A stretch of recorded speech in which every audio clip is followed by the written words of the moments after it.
오늘도 지난 시간에 이어 강의를 시작하겠습니다. 명상으로 공을 보았으면 공에 머무르거나 공을 반복해서 보고 또 볼 필요는 없습니다.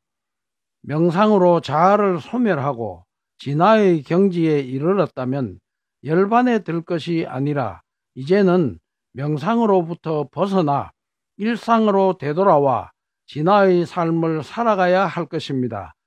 진화의 삶을 살아간다는 의미는 진화의 성품 그대로 세상을 살아가는 것을 의미합니다. 다시 말해서 열반에 들지 않고 지혜로서 중생과 함께 하는 것을 말합니다. 진화의 경지에 들면 명상을 해야 하는 내가 없어지기 때문에 명상을 할 수도 없습니다. 진화는 늘 무심입니다. 깨달음의 세계에서 말하는 깨달음을 체득해야 한다, 공을 본다 또는 견성을 해야 한다 등과 같은 말들은 같은 의미로서 이것은 마치 캄캄한 방에 아무것도 보이지 않다가 갑자기 전깃불을 켜면 벼랑간 밝아져 모든 것이 일시에 보이는 것과 같습니다. 여기서 중요한 사실은 캄캄하여 아무것도 내가 보지 못했을 뿐 그 방에 전깃불을 킴으로써 동시에 모든 것이 생겨난 것은 아니라는 말입니다. 방 안에 있는 것들은 본래부터 있었던 것입니다. 다만 내 눈이 어두워 보지 못했을 뿐입니다. 이것은 마치 내 호주머니에 많은 돈을 지니고 있으나 그 사실을 모르면 가난하게 살아갈 것이나 아는 순간 돈으로부터 자유로워지는 것과 같습니다. 법화경의 장자와 궁자의 비유도 이와 같습니다. 진여를 깨닫는 견성도 본래 있었던 진실을 보는 것일 뿐 새로운 그 무엇을 보는 것은 아닙니다. 그래서 깨달음은 무엇을 얻는 것이 아니라 얻을 것이 없는 것입니다.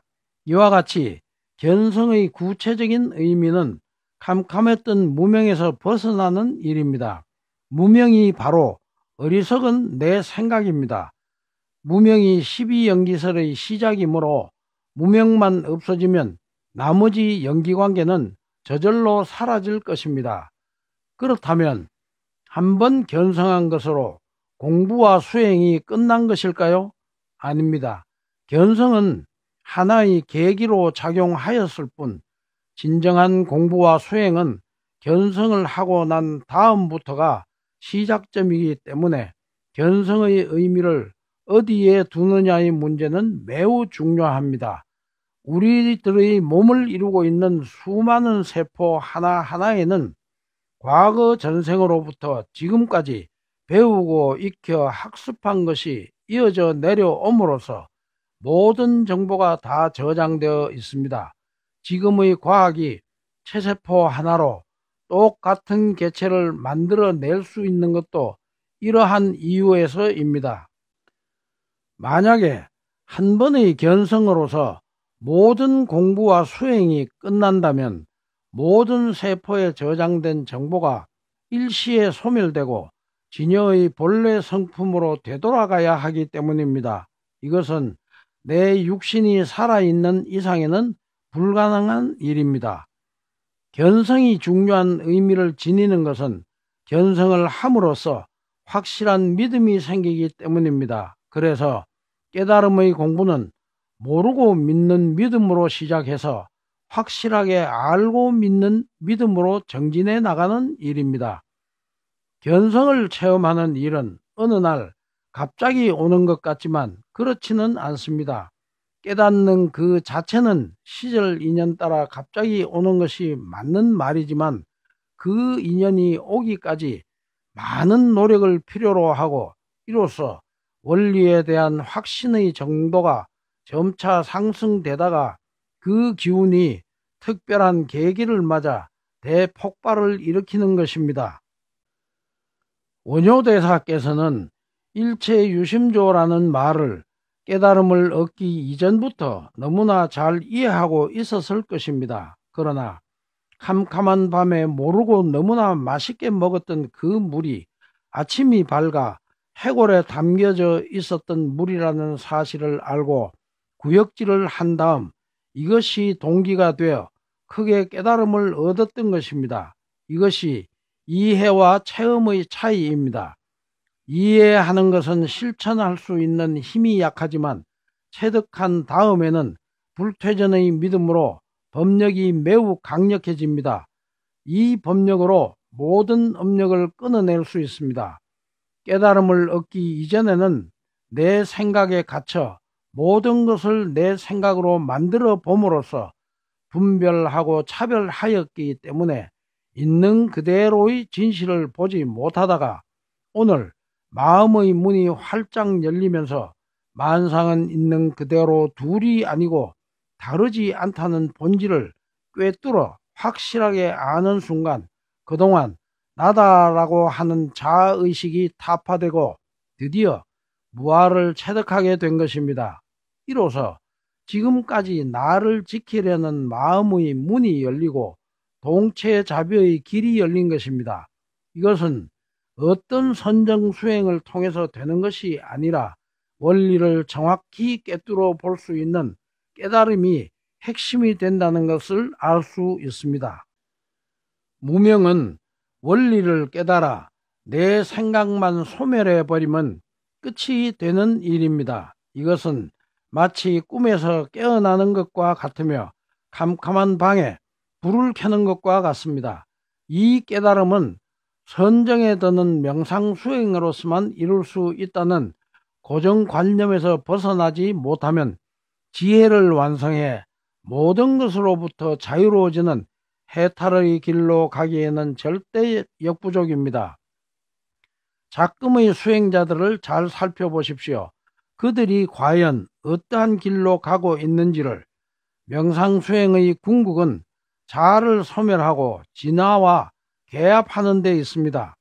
진화와 개합한다는 말은 내가 소멸한다는 말이기 때문에 나를 위해 필요한 것은 아무것도 없어진다는 의미입니다.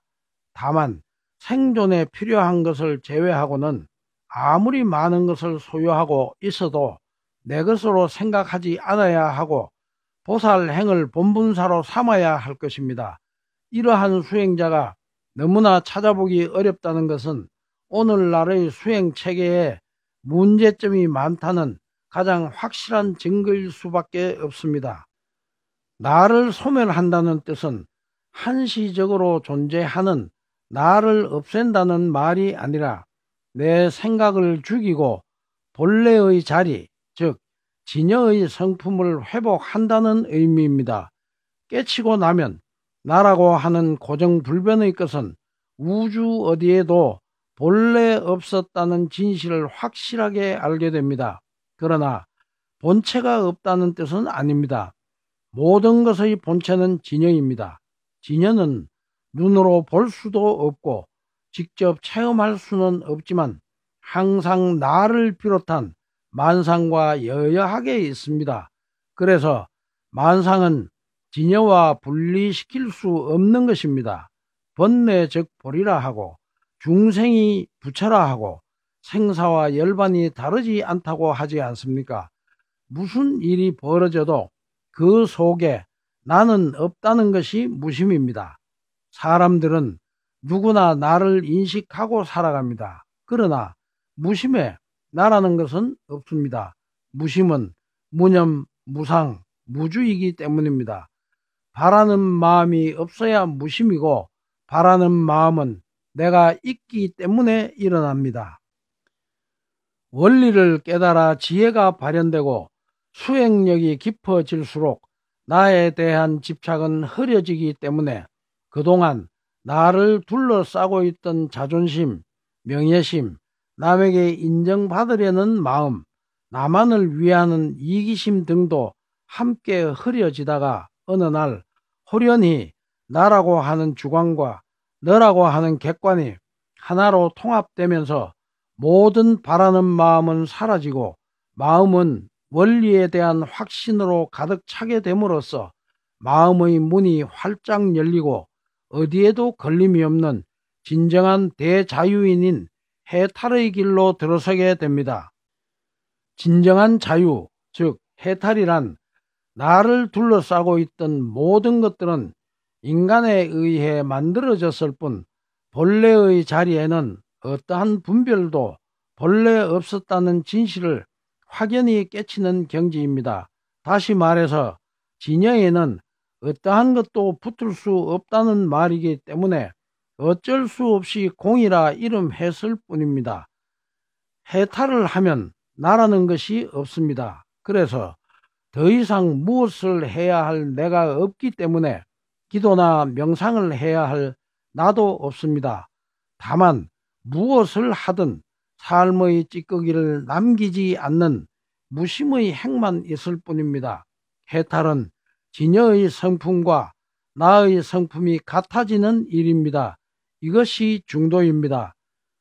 오늘 강의는 이것으로서 마치고 다음 강의로 이어지겠습니다.